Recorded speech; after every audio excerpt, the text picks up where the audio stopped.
Hello दोस्तों। अबुल मुजफ्फर मुहिउद्दीन मोहम्मद या आलमगीर, ये सभी नाम कई शख्स के नहीं हैं बल्कि एक ही शख्स के हैं जो इतिहास में कट्टर शासक, इस्लामी नियमों को लागू करने वाला और हिंदुओं के मंदिर को तोड़ने वाला नाम से जाना जाता है। और वो कोई और नहीं, वो है औरंगजेब। तो आज हम औरंगजेब के पूरे इतिहास को जानेंगे, देखेंगे कि क्या उसने वास्तव में मंदिरों को तोड़ा था या नहीं। तो आइए जानते हैं। औरंगजेब का पूरा नाम अबुल मुजफ्फर मुहिउद्दीन मोहम्मद औरंगजेब आलमगीर था। आलमगीर की उसे उपाधि दी गई थी जिसका मतलब था विश्व विजेता। अब उसके जन्म की बात करें तो उसका जन्म 1618 में गुजरात के दाहोद में हुआ था। वह शाहजहां और मुमताज़ महल का छठवां संतान था और बेटों में उसका स्थान तीसरा था। 1625 में सत्ता के लिए शाहजहां ने विद्रोह कर दिया, लेकिन वह विद्रोह असफल हो गया और दारा सिकोह के साथ औरंगजेब को भी लाहौर के जेल में कैद कर दिया गया। 1628 में जब शाहजहां आज़ाद हुआ और दिल्ली गद्दी पर बैठा तो शाहजहां ने औरंगजेब और दारा सिकोह दोनों को मुक्त किया। उसके साथ वह दिल्ली आए और अपनी शिक्षा पूरी की। उसके बाद 1634 में जब औरंगजेब कुछ बड़ा हुआ तो उसे दक्कन का सूबेदार बनाया गया और दारा सिकोह को दिल्ली में ही रखा जाता है। 1634 में नियुक्ति के बाद ही औरंगजेब ने दक्कन के विद्रोह को शांत कर दिया और वहां अपना स्थान स्थापित किया। 1644 में एक आग के दुर्घटना में औरंगजेब की बहन की मृत्यु हो जाती है, लेकिन औरंगजेब तुरंत न जाकर 3 हफ्ते बाद दिल्ली पहुंचता है, जिससे शाहजहां काफ़ी नाराज़ होता है और उसे दरबार में आने पर रोक लगा देता है। 7 माह के बाद शाहजहां ने उसे फिर से बुलाया और गुजरात का सूबेदार बनाया। दारा सिकोह फिर भी दिल्ली के ही दरबार में रहा और उसके बाद औरंगजेब को बल्ख और बदख्शां का भी सूबेदार बना दिया जाता है। उसके बाद फिर उसे मुल्तान और सिंध का भी काम दे दिया जाता है। इधर दारा सिकोह दरबार में रहकर इस्लाम और हिंदू धर्मों की सभी किताबों का अध्ययन कर लेता है और सभी पर इसका एक ही विचार था कि सभी चीज़ें समान हैं, सभी व्यक्ति समान हैं। 1652 में दक्कन में अशांति होती है। फिर से बीजापुर और गोलकुंडा पर अपना शासन स्थापित करने के लिए औरंगजेब को दक्कन भेजा जाता है। औरंगजेब ने वहाँ सभी विद्रोहों को समाप्त कर दिया था, लेकिन अंतिम समय में शाहजहां ने उससे सेना वापस बुला ली, जिससे औरंगजेब बहुत ही नाराज़ हुआ क्योंकि वह निर्णय उसके भाई दारा सिकोह के कहने पर शाहजहां ने लिया था। 1657 में शाहजहां की मृत्यु हो जाती है और सभी भाइयों में जंग हो जाती है राजा बनने के लिए, जिसमें औरंगजेब अपने सभी भाइयों को मार करके और अपने पिता को कैद कर देता है और स्वयं दिल्ली की गद्दी पर बैठता है।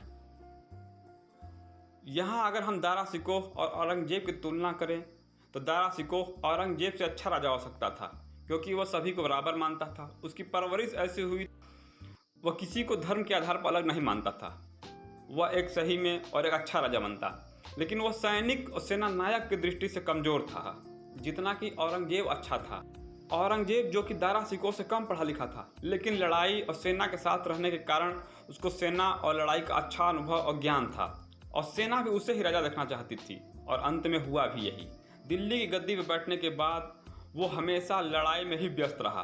उसने मराठों, सिखों, राजपूतों और अहोमियों से लगातार युद्ध किया, लेकिन मराठों के राजा शिवाजी महाराज को वो कभी हरा नहीं पाया और अंत समय तक उसको यही अफसोस रहा।